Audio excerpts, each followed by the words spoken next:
Hi lovelies, and welcome back for another makeup review. If you're new here, my name is Janera and I'm so glad you found my channel. Today we'll be trying out a few new makeup launches such as Hourglass's foundation, Rare Beauty's new contour, and Glossier's new Black Cherry collection, so let's hop right into this review. So first up we have the Hourglass Illusion Luminous Glow Foundation, and I have the shade 22. And this is supposed to be an all-in-one formula that contains SPF 30. It's also supposed to reduce fine lines and wrinkles, improve your skin tone and texture. It's also supposed to be transfer crease resistant. It has a 12-hour wear time and it does retail for $58. And this is what it looks like. It's a deep golden neutral shade. I also want to compare this swatch to a few of my other current foundations just so you can get a better idea of the shade. This first swatch is Vanessa Meyerx's Yummy Skin Tint in the shade 12.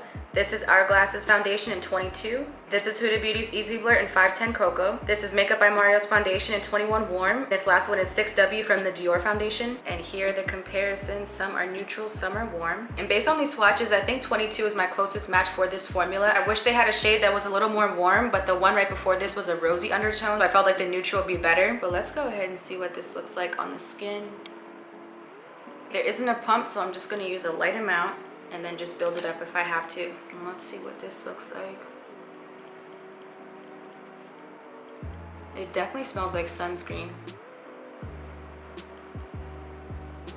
It's a very thick formula too. Ooh, I like this coverage.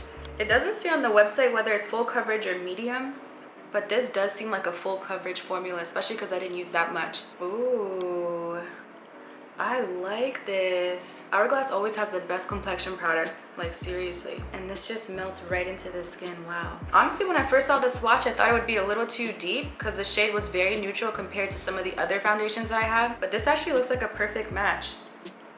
And you see how it just gives the skin a really pretty healthy glow? Like you can really see the difference on both sides. Yeah, I'm not even gonna lie, this is probably gonna be my everyday foundation going forward. Like it just looks so pretty on the skin. It looks very natural. It has like this like dewy, glowy finish. And then as you can see, it covers up the redness from my cheeks. And let's go ahead and add it to the other side. Still using a light amount. Okay, I think that's about the same.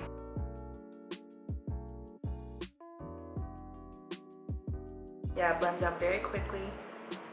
I will say this reminds me of a skin tint just because of the dewy, glowy finish that it has, but the formula does feel a little bit heavier. So for first impressions, I'm really loving this foundation. It has a really pretty, glowy, natural finish. It also does a really good job at evening out the skin tone, and it does have SPF 30, which is nice. I'm also going to be doing an 8-hour wear test for this foundation, so stay tuned for that. Next up, we have Rare Beauty's new Soft Pinch Liquid Contour, and this is the shade Tranquil. And this is supposed to be a weightless and easy to blend liquid contour that defines and enhances for a naturally lifted look. It's free of parabens, formaldehydes, phthalates. It's also supposed to have a natural finish, and it does retail for $28. And here's a swatch of this shade. I'm not gonna lie, when I first saw that this contour was dropping, I was a little scared because there was a huge jump between Tranquil and Peaceful, but this shade is actually much deeper than I was expecting. I'll show you the swatch comparisons of two of my other contours just so you can get a better idea of how deep this is. This is the Rare Beauty contour in Tranquil. This is Makeup by Mario's contour stick in the shade Dark, and then this last one is the Milk contour in the shade Blitz. And these two are the second to last shade of their formulas, whereas there's two more shades after this one for Rare Beauty. She does say to use 3 small dots to apply this formula, but if it's anything like the blush, I'm a little scared. I don't want it to be too pigmented, so hopefully I don't have a heavy hand with this. Let's see. Let me try to like tap off the excess.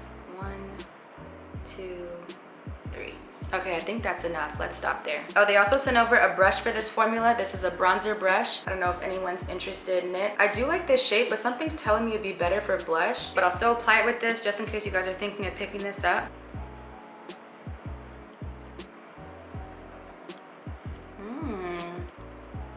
Okay, this is pretty. It blends out really well. I actually don't think it's the same as the blush. Her blush is way more pigmented. Like if I put the same size dots as the blush, this would be all over my face, but it actually stays put, surprisingly. Yeah, this is a very creamy formula. Ooh, I like this. I also wasn't sure about this brush, but it's perfect. And this is what it looks like. Kind of has like a dewy finish. Oh, I actually really love this shade. It is cool tone, which is really good for a contour. I'm also going to use a few drops under my chin to contour my jawline. I'm also going to use a few drops on my forehead. Try not to use too much. Oh, and just so you guys can see the comparison, this is with contour and without.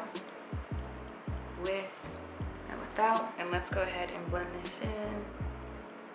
It actually doesn't take much to blend, which I like. Can't stand when the contour is too stiff.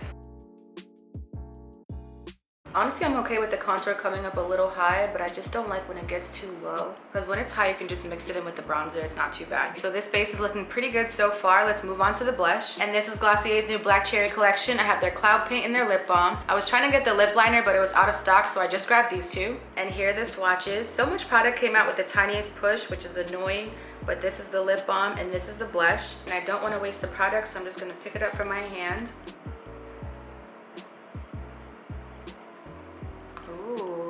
That is pretty.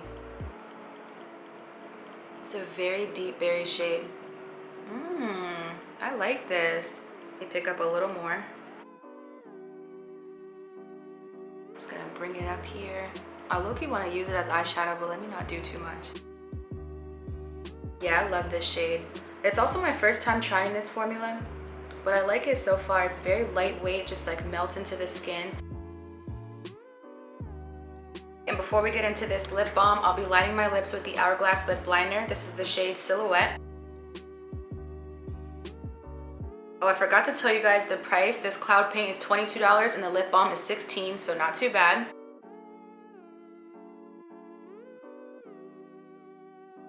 I like this. Has like a very glossy feel on the lips. It kind of reminds me of the Summer Fridays lip balm. Oh, this shade is pretty. I love a wine red shade. But here's the finish. It's not sticky at all. Feels really good on the lips, very comfortable, very lightweight. Gonna hop off camera real quick, do my eye makeup, and I'll be right back. Here's the final look for today. I think all these products are working really well together. I'm loving this natural soft glam look. For the foundation, I think it's a perfect shade match and it just melts right into my skin. I'm also really loving the coverage and the natural finish. I like that it has SPF 30. And this contour really surprised me. At first, I didn't think it was the right shade, but it actually looks really nice on my complexion. It also has a dewy finish, and I love how easy it is to blend. And then for the Black Cherry collection, I'm really loving this shade. This is my first time trying their blush. I think it's very lightweight, has a pretty glow, and just melts right into the skin as well. And then I like that this lip balm isn't sticky. I'll check back in with you guys in about 8 hours and we'll see how this foundation holds up. Alright, so this is what the foundation is looking like after 8 hours. I think it held up really well. I'll give you the close-up of the finish. Honestly, I'm really impressed with how this foundation has held up because I didn't use any setting spray. I normally don't use setting spray if I'm just going to be sitting in the house, but I'm actually really shocked that my T-zone is still pretty dry. So if you have oily or combination skin, I think you'll really love this. And if you have dry skin, it's very hydrating, so I think you'll like this as well. The only thing about this foundation is that the price is pretty high at $58, but based on how it's held up, I do think it's worth the splurge. But yeah, those are my final thoughts on this foundation. If you have any questions about any of the products I use, please let me know in the comments. As always, thank you guys for watching. Please don't forget to like and subscribe, and I'll see you guys for the next video. Bye.